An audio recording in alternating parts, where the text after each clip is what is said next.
Hey everybody, Sylvie here. I hope that you guys are doing great on this Sunday afternoon. I wanted to get on here because we need to talk. As the title suggests, yeah, I've been diagnosed with prediabetes. So let's talk about it.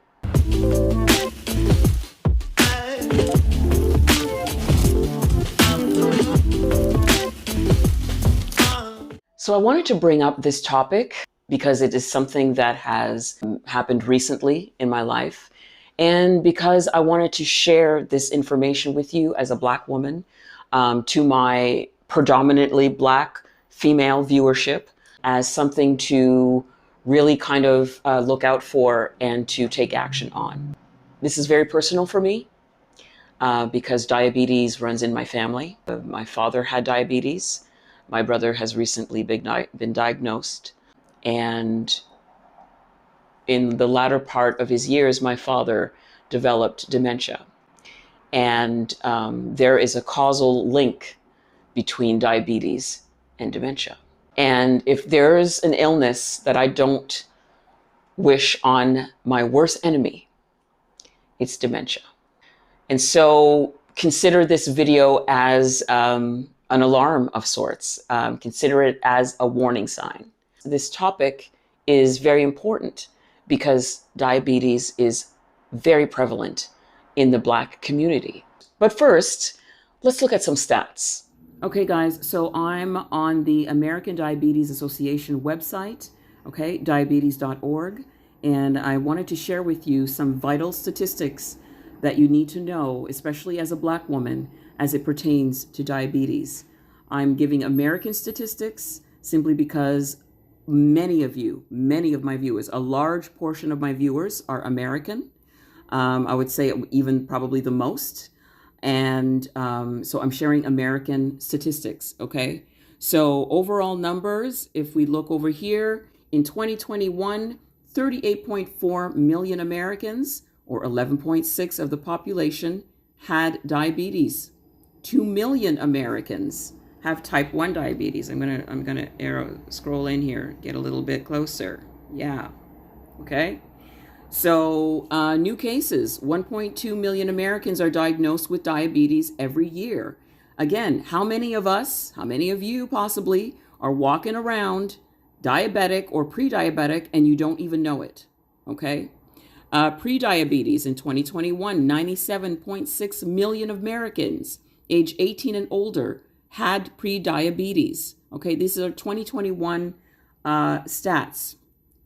Now, if we scroll down a little bit more, we're going to get down to diabetes by race and ethnicity. This is very, very interesting.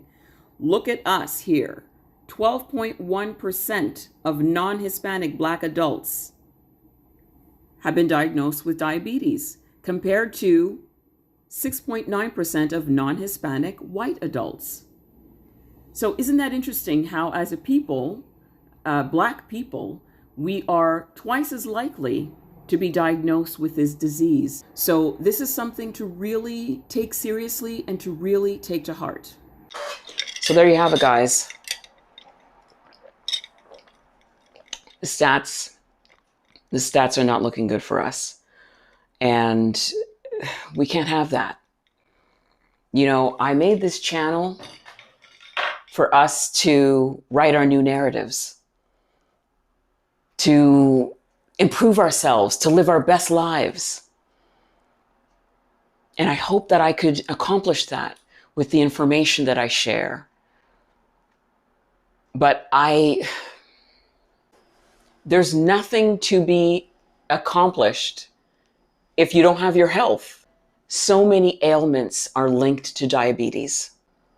High blood pressure, heart disease, blindness, limb amputations, dementia. I've seen it firsthand. I don't want that for me. And I don't want that for you guys. So for the next few coming weeks and coming months, I'm going to do the very best I can to reverse this. And I'm going to succeed because I have to. My why is very, very clear. I want to be around. I had my son at 39, okay? And so I have to work that much harder to stay healthy, to be around for the pivotal moments in his life. I've neglected myself. I've neglected my health, admittedly. But that's the first sign of improvement. It's acknowledgement of a problem. So I'm taking action. I have been taking action. So now that I know of my prediabetes, and that's what prediabetes is, it's a red flag, basically letting your body know, hey, you're knocking on diabetes' door. And if addressed, you can reverse it. So that's what I intend to do. Now, some risk factors that are involved. You need to think about your genetics. Does it run in your family?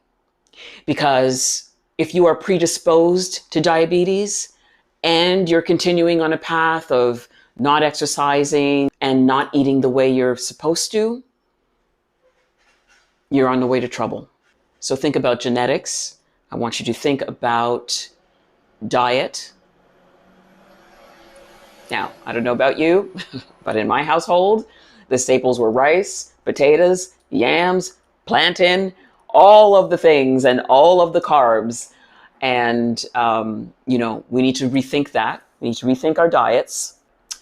And most importantly, our access to healthcare. It's going to become extremely important to establish a good relationship with your family doctor and or a medical practitioner of some kind. It's very hard to navigate this disease on your own. It's not impossible, but it's difficult. So think about establishing a good relationship with a medical practitioner. Think about your diet. Think about, your genetic makeup. Now let's talk about some symptoms. What are the symptoms of prediabetes or diabetes?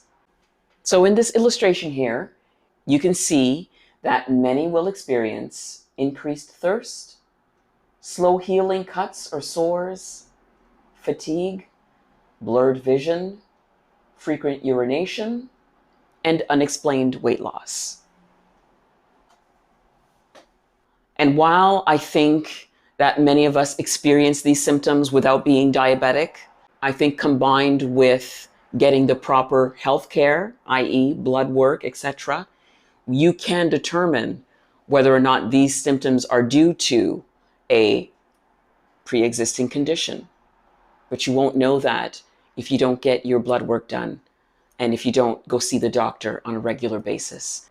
So when it comes to prevention and management, it starts with knowing your numbers. It's going to become very important for you to know the levels of sugar in your blood from day to day. Now, I haven't purchased this device yet, but I am going to start testing my blood sugar. I know that you can find these devices online. And very, very important, you guys, please, please, please ask your doctor for an A1C test. An A1C test is a common blood test used to diagnose type 1 and type 2 diabetes. Now, if you're already living with diabetes, it's a test to also monitor how well you're managing your blood sugar levels. It becomes very important for you to know these levels and to stay within the norms so that you don't have these terrible side effects that occur when your blood sugar levels are too high or too low. Now, my pre-diabetes diagnosis was based on an A1C test. So I highly recommend that you get one. It can really help determine where you're at and to basically sound off the alarm. Now, in terms of lifestyle changes, oh boy, have I taken on some major lifestyle changes. In terms of my diet, my exercise, and my stress management, I am working on all of these subcategories of my lifestyle changes in order to combat my prediabetes. So in terms of my diet, I've done away with eating a great deal of carbs. I have increased my protein. eating whole foods, less processed foods. So I'm buying as fresh as I can, and I'm not consuming as much meat.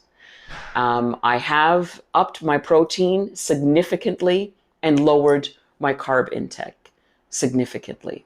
I'm also practicing intermittent fasting, which is just the absence of eating for longer periods of time. I've also incorporated protein shakes. So when I'm not eating meat, which I'm lowering my consumption of meat in favor of doing some protein shakes and getting my protein in other types of ways. I'm still a meat eater though, but I just don't eat as much of it.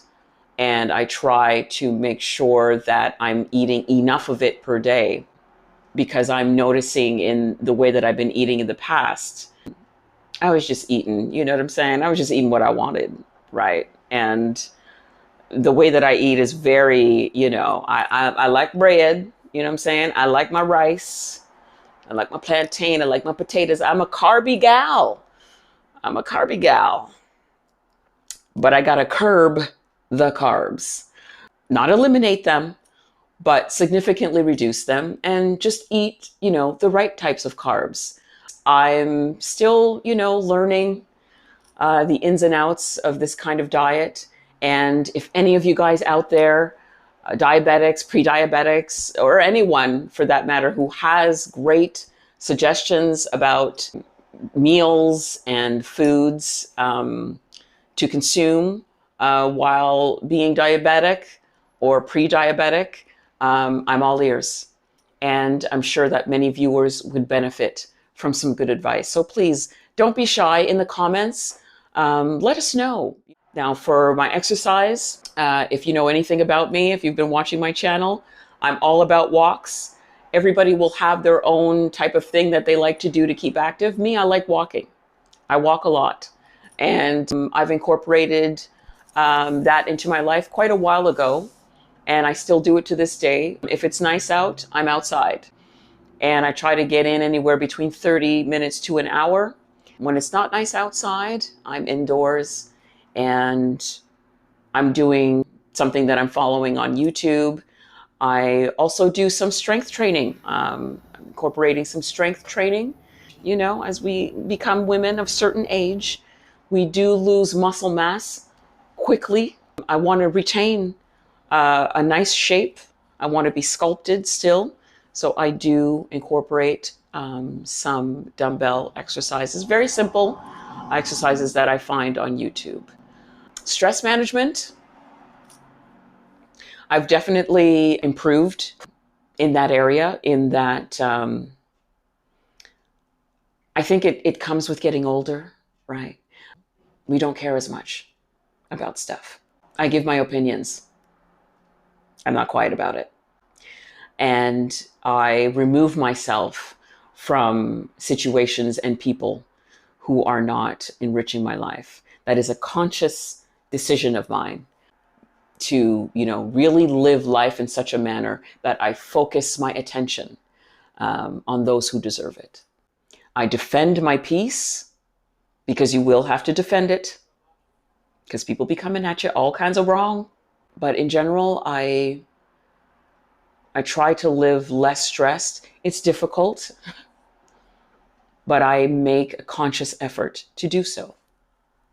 Again, because of my why. Community support. I've really been fortunate in that I have established some incredible friendships who have been with me, who have broken bread with me, who have seen me through some difficult times. And community is important. Find your tribe. Seek people who are in your corner, who want to see you win. And also be that person for someone else who deserves it. It's a mutually beneficial situation. I've learned to open my heart a little bit more, as I used to be quite reserved. I used to put up quite the wall. And, I used to live my life in terms of like, I can do it all, strong black woman bullshit. And it's not to say that we're not strong, but we're human too. We're fragile too. We deserve times to rest and to regroup and to thrive. And relying on community, relying on other people to do for us. It's not about resting on your laurels, but it is about learning how to accept help if it's offered to you. But in order to be better, you have to seek better and want better for yourself because you're worth it. Rely on community. Ask for help if you need it. Don't be afraid. Don't be ashamed. Lean on people who are offering the right help. Take the help. You'll be much better off. So those are just a few of the aspects that I've been kind of focusing on in order to try to deal with this diagnosis and to tackle it head on. By all means, again, to my viewers, please, if you have any suggestions for healthy recipes, exercises, and the like, don't be shy. Drop your comments below. And if any of you are dealing with this, let's deal with it together, because prediabetes is not a death sentence. It's a warning. And I'm going to do everything in my power to reverse this. And I will be successful because it's what I want. I have a long life to live. I have so much to live for. And so do you. So let's be healthy. Let's make sure that this chapter, if it happens to be a chapter in your life, is dealt with accordingly. We want to live freely, abundantly, beautifully, joyfully. At least I know I do. Once again, I want to stress to you guys, you know what I'm saying? A1C blood sugar test, ask your doctor for that test. Okay? This is all that I have for you today, guys. I wanted to just talk about this. I hope that this information has been helpful for you. And if anything, take care of yourselves. Even if it isn't a prediabetes diagnosis, if there's something that you can do health-wise to add some longevity to your life, don't you owe it to yourself to do that? So take heed, guys, and be well. And if you are so inclined, please feel free to subscribe. I'll see you in the next one.